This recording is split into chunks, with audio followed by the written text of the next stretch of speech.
মহাবিশ্বের প্রতিটি শুরুর একটি শেষ আছে। আমরা যে পৃথিবীতে বাস করছি, এই আকাশ, এই পাহাড় পর্বত একদিন সব ধূলিসাৎ হয়ে যাবে।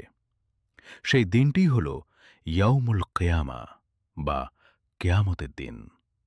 আজকের ভিডিওতে আমরা জানব সেই ভয়াবহ দিনে আসলে কি কি ঘটবে এবং মানুষ কি অবস্থার সম্মুখীন হবে।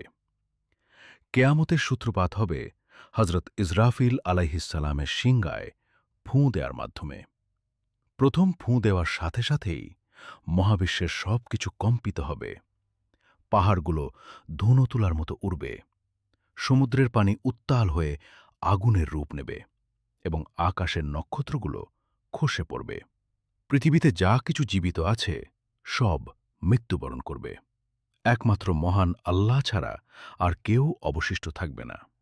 এরপর দীর্ঘ সময় অতিবাহিত হবে। আল্লাহর হুকুমে দ্বিতীয়বার সিংগায় ফুঁ দেয়া হবে। তখন হজরত আদম আলাইহিসসালাম থেকে শুরু করে শেষ মানুষটি পর্যন্ত সবাই কবর থেকে জীবিত হয়ে উঠে দাঁড়াবে। সবাই উলঙ্গ, নগ্নপায়ে এবং খাতনাবিহীন অবস্থায় আল্লাহর দরবারে হাজির হবে। মা আয়েশা রাদিয়াল্লাহু তাআলা আনহা যখন এই অবস্থার কথা শুনে লজ্জা পেয়েছিলেন, তখন রাসূল সাল্লাল্লাহু আলাইহি ওয়াসাল্লাম বলেছিলেন, সেদিন পরিস্থিতি এতটাই ভয়াবহ হবে যে কেউ কারো দিকে তাকানোর সুযোগ পাবে না। এরপর শুরু হবে হাসরের ময়দানের অপেক্ষা। সেদিন সূর্য মানুষের মাথার মাত্র 1 মাইল উপরে থাকবে। সূর্যের তাপে মানুষের মগজ টগবগ করে ফুটবে। মানুষ তাদের পাপ অনুযায়ী ঘামের সাগরে হাবুডুবু খাবে। কারো ঘাম হবে গোড়ালি পর্যন্ত, কারো কোমর, আবার কারো নাক পর্যন্ত।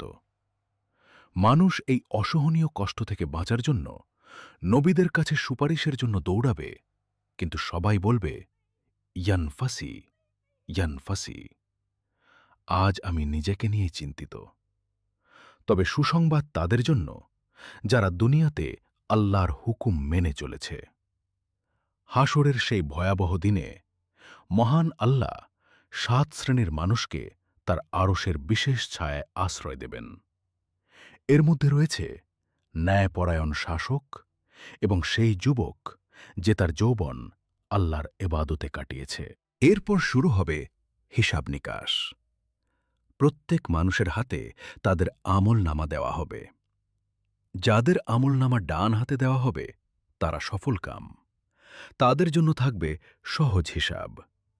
আর যাদের আমলনামা বাম হাতে বা পিঠের পেছন থেকে দেওয়া হবে তাদের জন্য অপেক্ষা করছে ধ্বংস। এরপর মিজান বা পাল্লায় নেকি ও গুনাহ মাপা হবে। যার নেকির পাল্লা ভারী হবে সে জান্নাতি, আর যার গুনাহের পাল্লা ভারী হবে সে হবে জাহান্নামী। কেয়ামতের দিনের সবচেয়ে কঠিন ধাপ হল পুলসিরাত। এটি জাহান্নামের ওপর স্থাপিত একটি সেতু, যা চুলের চেয়েও সূক্ষ্ম এবং তরবারির চেয়েও ধারালো। প্রত্যেক মানুষকে এই সেতু পার হতে হবে। মুমিনরা তাদের ঈমানের আলোয় বিদ্যুবেগে বা ঘোড়ার গতিতে পার হয়ে যাবে, কিন্তু পাপীরা আলো পাবে না। তারা কেটে টুকরো টুকরো হয়ে নিচের জাহান্নামের আগুনে পড়ে যাবে। সেই কঠিন দিনে আমাদের প্রিয় নবী হজরত মুহাম্মদ সাল্লাল্লাহু আলাইহি ওয়াসাল্লাম উম্মাতের জন্য শাফায়াত বা সুপারিশ করবেন। বিচার শেষে জান্নাতীরা অনন্তকালের সুখের ঠিকানায় প্রবেশ করবে, আর জাহান্নামীরা জ্বলতে থাকবে অনন্তকাল। সেদিন মৃত্যু নামক জিনিসটিকে জবাই করে দেওয়া হবে, অর্থাৎ এরপর আর কোনো মৃত্যু নেই। কেয়ামতের বিচার শেষ। জান্নাতীরা সুখে প্রবেশ করেছে, জাহান্নামীরা শাস্তিতে। ঠিক তখনই আসমানে এক বিশাল ঘোষণা ধ্বনিত হল, আজ থেকে মৃত্যুর কোনো অস্তিত্ব নেই। দুটি বাহিনীকে সামনে আনা হল। একদল জান্নাতে চিরকাল রইল, আরেক দল জাহান্নামে চিরকাল রইল। ধ্বনি প্রতিধ্বনিত হতে থাকল। এটা চিরন্তন সিদ্ধান্ত। জান্নাতে প্রবেশ করা মানুষরা প্রথম যেদিন বাগানের দিকে হাঁটবে তারা কাঁদতে থাকবে, কারণ তারা কোনোদিন এমন শান্তি অনুভব করেনি। হুর ও গেলমানরা তাদের স্বাগত জানাবে, নদী প্রবাহিত হবে পায়ের নিচ দিয়ে। হৃদয়ে শুধু এক কথা, আলহামদুলিল্লাহ, আজ সত্যি শান্তি। জান্নাতে মানুষের সবচেয়ে বড় আনন্দ হবে নবী মুহাম্মদ সাল্লাল্লাহু আলাইহি ওয়াসাল্লামের সাথে সাক্ষাৎ। তিনি একটি মহান সিংহাসনে বসে উম্মতদের হাসি মুখে বলবেন, তোমরা আজ আমার সাথে আছো। অনেকে কান্নায় ভেঙে পড়বে, হে রাসূলুল্লাহ, আমরা তো দুনিয়ায় আপনাকে দেখতেই পারিনি। তিনি হাসবেন, আজ সেই সুযোগ তোমাদের জন্য। অন্যদিকে জাহান্নামে যারা আছে তারা শাস্তিতে পড়ছে। তারা বারবার চিৎকার করছে, হে মালিক, আমাদের মৃত্যু দাও। জাহান্নামের রক্ষক মালিক উত্তর দেবে না 1000 বছর। শেষে এক উত্তর আসবে, তোমাদের মৃত্যু নেই, এটাই তোমাদের শাস্তি। শক্ত আগুনের ধোঁয়া তাদের শ্বাস বন্ধ করে দিচ্ছিল। তারা পানি চাইলে ফুটন্ত পানি দেওয়া হতো। তাদের শিকল আগুনের লোহা দিয়ে তৈরি।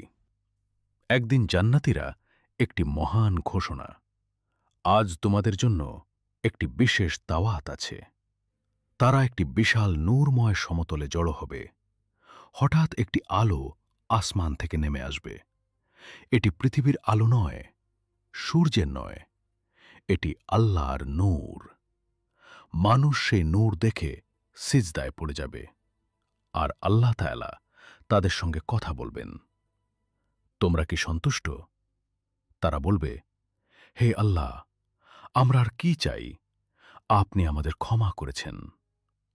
এরপর জান্নাতে মানুষের আসল জীবন শুরু হবে, যেখানে নেই কোনো বয়স, কোনো রোগ, কোনো দুঃখ, কোনো মৃত্যু, কোনো কষ্ট।